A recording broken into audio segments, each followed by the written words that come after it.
At that time, Jesus went home with his disciples, and the crowd gathered again, so that they could not even eat.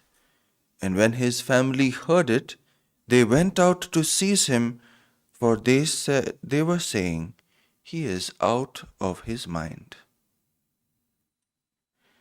The Gospel of the Lord. My dear brothers and sisters in Jesus Christ, today we have a very strange Gospel passage, a very short one, Gospel of Mark, chapter 3, verses 20 to 21.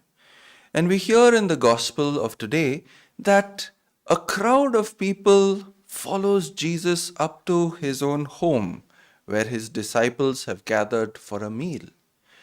And Jesus is beside himself with compassion so that he doesn't even bother about his meal, and he's going out to meet these people.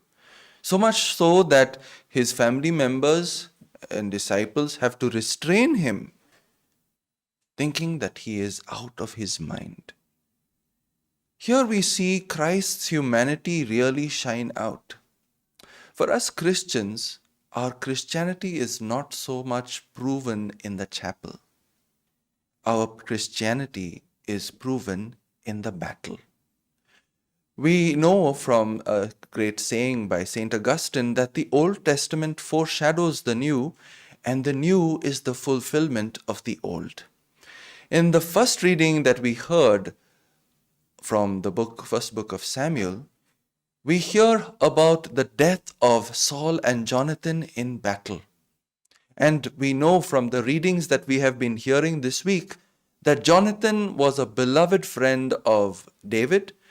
Jonathan was the son of Saul, and Saul was a sworn enemy of David.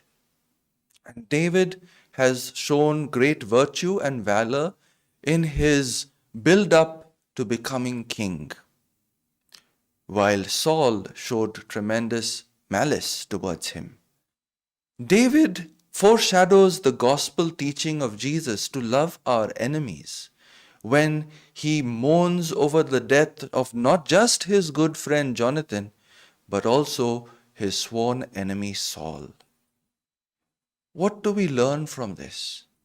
In our workplace, in our homes, in our families, there are people who love us and are easy to get along with, and also there are people who are difficult, who make things very miserable for us.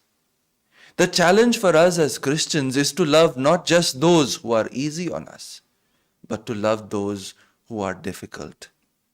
And in this age where, as Pope Francis says, that we are living in a globalization of indifference and the throwaway culture, where some people are considered as dispensable, who are on the margins of society, we as Christians are called to show compassion like Christ, who was beside himself with compassion for suffering humanity.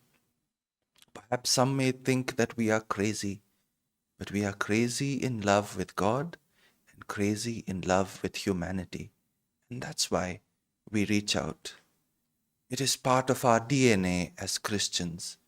And that's why our Christianity is proven not in the chapel, but it's in the chapel where Christ strengthens us, fills us with his compassion, and sends us out on a mission of compassion. Let us pray that as we receive the Lord in spiritual communion today, that he may fill us with that mad compassion that he had in his heart.